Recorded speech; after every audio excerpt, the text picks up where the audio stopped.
Sejak zaman kolonial Belanda hingga sekarang, warga Lamede terkubur dalam lumpur, jalanan yang rusak. Batuan semuanya ditambah lagi ini habis hujan. Jadi semakin licin dan semakin gelap dilalui. Puluhan tahun mereka terisolasi, terputus dari dunia luar. Pernahkah ada yang mendengar cerita mereka? Cuma ini yang ada kata saya, Mas. Kadang-kadang saya nangis, Mas. Kenapa nggak dibeliin ini, dibeliin itu? Saksikan kisah mereka yang terus berjuang menembus sekat keterasingan sesaat lagi di Indonesiaku.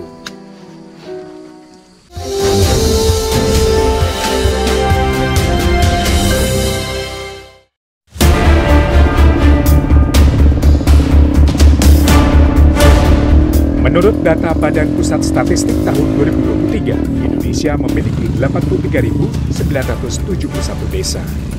Namun, masih banyak desa terpencil yang belum merasakan kesejahteraan. Ketimpangan pembangunan membuat warga dusun Lamede hidup terisolasi dengan dunia luar.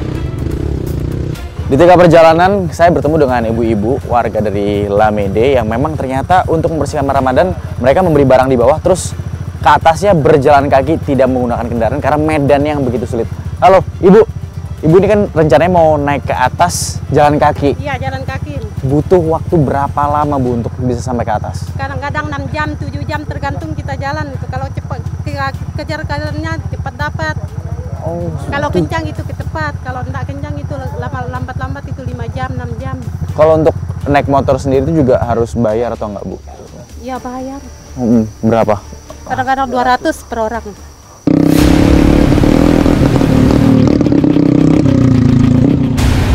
Inilah potret warga dusun Lamede, dusun terpencil yang terisolasi akibat jalan yang rusak parah.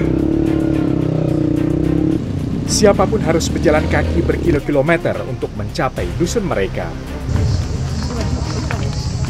Bisa dilihat di sini tuh jalanannya berupa patahan dari air, ya, dan bisa dibayangkan betapa bahayanya warga-warga di sini untuk melakukan aktivitas, betapa sulitnya untuk bisa mencari rezeki atau mungkin melakukan aktivitas biasa.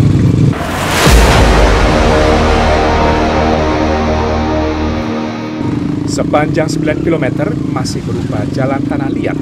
Keadaan semakin parah saat musim hujan tiba. Bahkan ya, di sini saking buruknya jalan medannya begitu sulit, lebih mudah jalan kaki dibandingkan menggunakan sepeda motor. Sepeda motor dari tadi kita terjatuh, dari tadi kita terhenti, kita tidak bisa melewati medan. Tapi untuk yang jalan kaki lebih mudah. Bisa dilihat ini bapak dan juga ibu-ibu tadi yang ketemu di bawah sama saya dan saya sudah berangkat duluan. Tapi akhirnya mereka pun bisa menyusul posisi saya sekarang.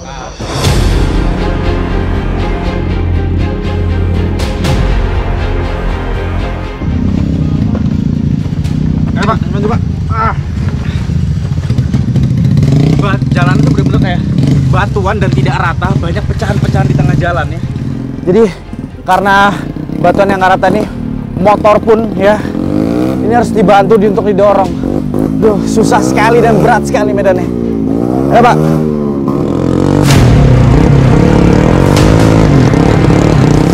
Menurut informasi aparat desa tahun 2004, jalan menuju dusun Lamede naik status menjadi jalan kabupaten.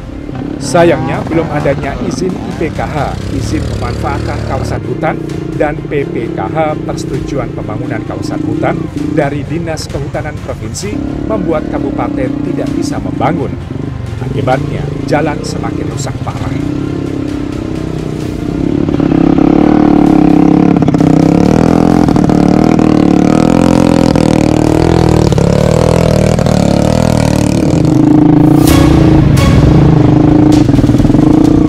Tarif ojek keluar masuk dusun Lamede bisa mencapai 2 kali lipat dibandingkan harga normal. Para pengojek mengaku terpaksa menaikkan tarif karena kondisi jalan yang membuat biaya perawatan kendaraan mereka semakin mahal. Saya pun harus naik ini bersama dengan ibu-ibu di sini. Kita turun dari sepeda motor termasuk kru, ya. Ini juga harus turun dari sepeda motor karena nggak memungkinkan buat kita naik sepeda motor naik berdua melewati medan yang ini. Sangat tinggi, curam dan juga licin dari batuan.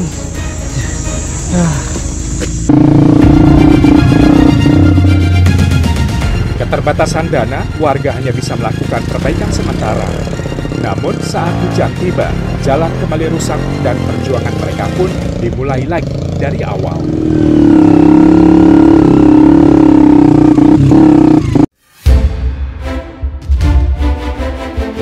Terletak di ujung timur Kecamatan Alas, Dusun Lamede memiliki penduduk kurang lebih 700 jiwa. Dengan penghasilan 95% dari hasil tani, kopi dan padi sebagai penghasilan utama mereka.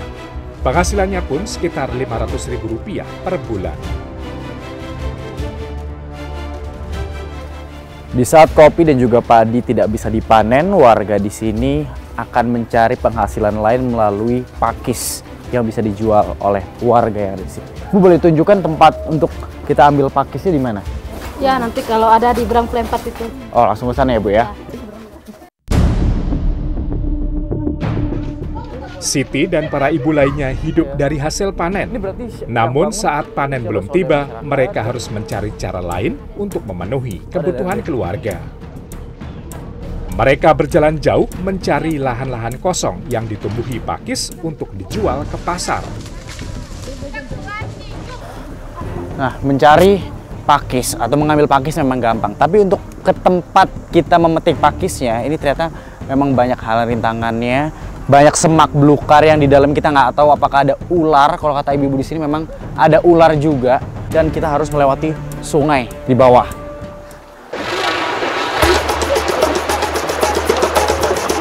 Inilah perjuangan mereka. Penuh rintangan, tetapi semangat mereka tidak pernah padam. Bu, ini yang dipetik sebelah mananya, Bu? Ya, yang ininya. Oh, ini juga, ini termasuk nggak? Situ, Ini aja? Ya. Di sini ya, Bu ya?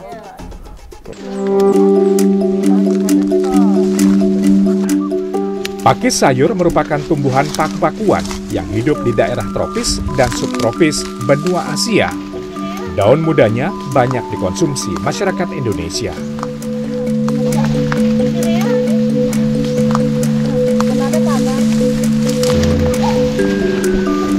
Nah, pakis ini dipetiknya harus sampai ke batang bawahnya. Karena kalau terlalu atas nanti pembelinya nggak mau. Karena nanti dinilai tidak segar. Ini, Bu.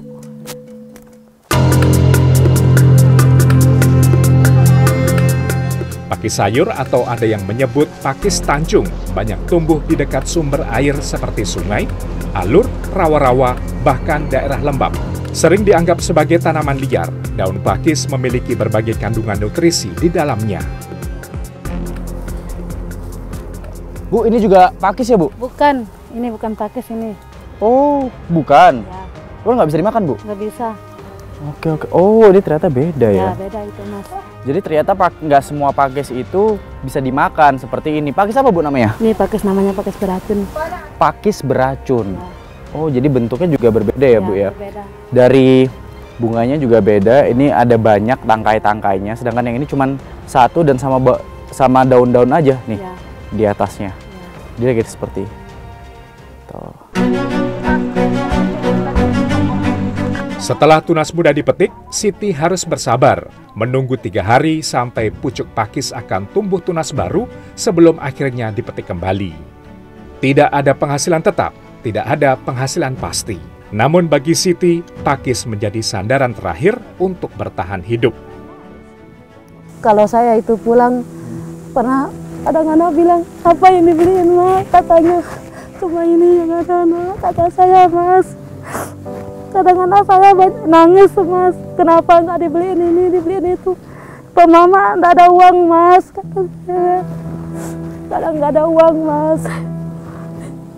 Sedih.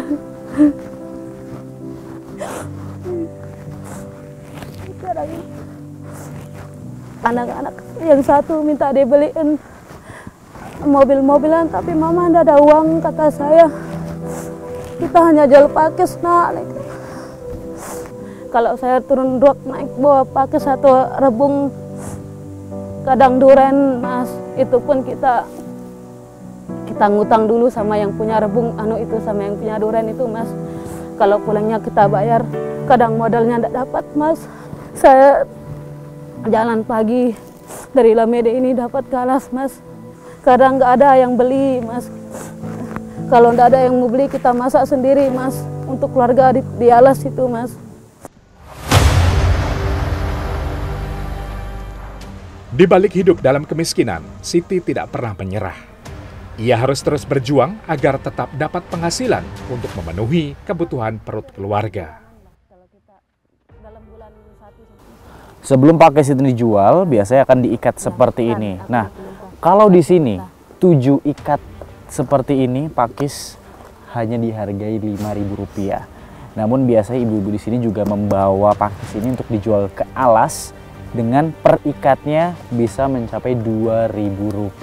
Bayangkan, seandainya jalanan lebih baik, jalanan bagus, pasti setiap hari ibu bisa pergi ke alas untuk menjual ini dengan harga yang lebih tinggi dan perekonomiannya pun akan lebih baik lagi.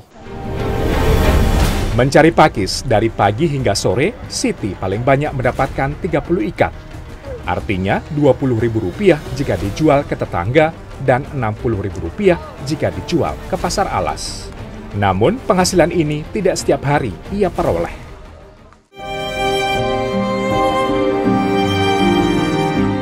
Hidup di pelosok desa, akses jalan yang rusak membuat segalanya lebih sulit. Transportasi yang mahal membuat penghasilan semakin menipis.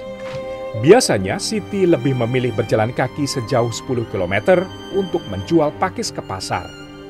Namun saat hasil tidak melimpah, pakis hanya dikonsumsi sendiri.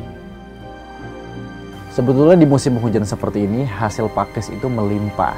Namun sekarang hanya bisa dimasak saja karena jalan untuk menuju tempat jualannya itu sulit. Medannya begitu berlumpur, jalannya rusak, aksesnya susah. Jadi mau tidak mau hanya bisa dimasak sendiri seperti ini. Di balik keikhlasan dan kesabaran ada cerita sedih perjuangan Siti. Puluhan kilometer berjalan kaki yang ditempuh Siti demi menjual pakis, namun hasilnya tidak menentu. Bahkan sering tidak laku terjual. Ia tidak pernah kehilangan harapan. Pakis yang tidak terjual selain dimasak sendiri, sebagian dibagikan dengan tulus ke tetangga. Ya, seperti inilah kondisi Ibu Siti bersama dengan keluarganya. Semuanya serba seadanya. Hanya ada siar pakis dari makan, ya sudah ini. Ditambah lagi memang jauh, tempatnya jauh dari pasar untuk membeli. Dan bukan hanya itu, uang pun mereka juga tidak punya. Hanya ini saja yang untuk bisa dinikmati. Namun tetap mereka bersyukur dengan apa yang ada, berusaha menikmati apa yang bisa dinikmati. Bagi Siti dan keluarga, makan dengan tumis pakis sudah menjadi hidangan yang mewah. Ia sering menahan lapar saat tidak mendapatkan penghasilan. Sungguh sangat miris bagaimana kita mau menuju Indonesia yang emas, apalagi melihat bahwa nasib anak-anak bangsa ini yang kedepannya akan menjadi masa depan kita, gizinya saja tidak tercukupi. Hanya sayur, protein, dan gizi-gizi lainnya masih sangat jauh dan jauh dari kata cukup. Bu Siti, Ya, ini emang kesehariannya ya makannya cuman ya, pakis saja. ya. Cuma ini aja yang ada seadanya. Lalu Bu, dengan adanya program makan gratis dari Pak Prabowo yang makan bergizi itu untuk anak, Ibu lebih memilih mana? Infrastruktur jalanan di sini menjadi baik atau pilih makan bergizi tersebut? Kalau saya sih pilih untuk perbaiki jalan, biar jalannya bagus, supaya kita nggak jalan kaki lagi, supaya kita enak naik motornya bawa pakis turun ke alas, kita jual, terus kita tukar sama ikan, sama tahu itu juga kita jual ke sini. Nggak kita jalan lagi pulangnya ke desa Lamede ini, kita pakai motor.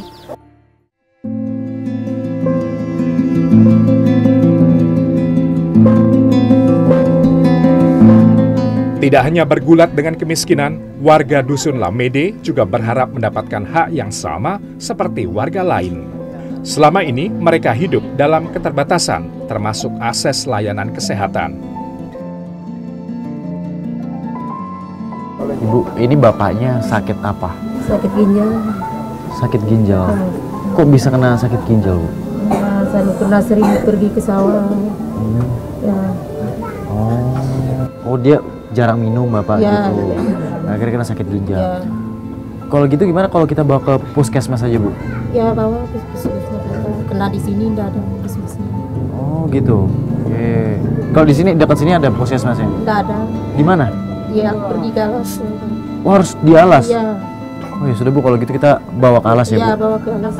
Tidak adanya fasilitas kesehatan di sini, ditambah lagi sangat minim tenaga medis, bahkan jarang tidak ada karena memang jadwalnya sulit. Maka orang-orang sakit seperti Bapak ini harus dibawa ke puskesmas yang tempatnya jauh dari sini.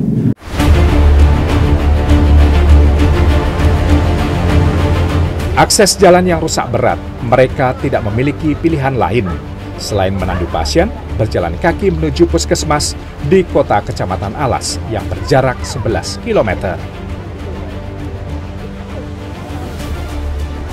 Menurut informasi warga, dari tahun 2000 hingga saat ini, belasan pasien harus ditandu. Bahkan ada pasien yang meninggal di tengah perjalanan menuju puskesmas. Mengangkat orang sakit menggunakan tandu seperti ini sangat berat. Pertama, tandunya dibuat dari alat sederhana yang alat darurat saja. Ditambah lagi treknya sangat sulit dilalui. Lalu juga kontur jelas terlihat licin, berlumpur, kaki saja sudah sangat sulit untuk menapak. Jalan yang rusak, berlumpur saat hujan, dan berbatu saat kemarau menjadi penghalang utama. Kendaraan roda 2 pun sulit untuk melintas, apalagi ambulans. Menandu orang yang sakit di sini sangatlah berat. Bukan hanya karena jaraknya jauh sekali, bisa sampai 11 km dan ini ditempuh kurang lebih sampai dengan 7 jam. Bayangkan betapa kesulitnya, betapa sedihnya warga yang ada di sini di saat mereka mengalami sakit.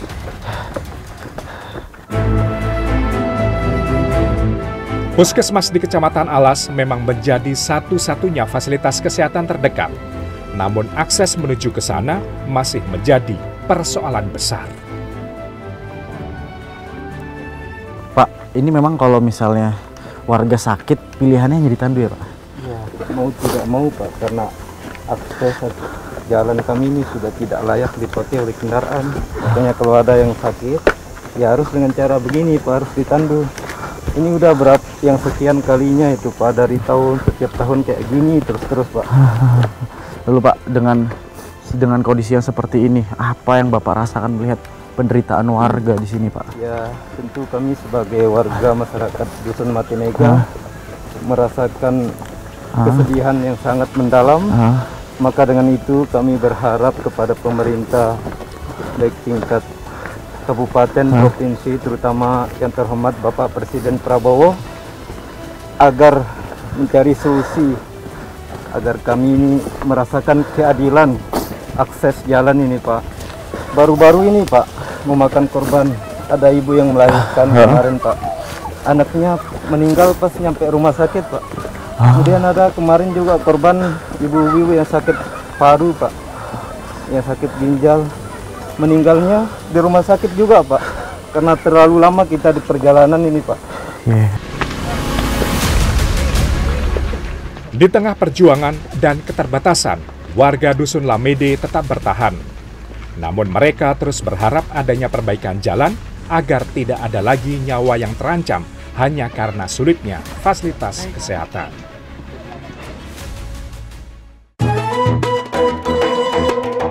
Saat ini saya sedang ingin melakukan, ini adalah tradisi mangan roa bersama warga yang ada di sini.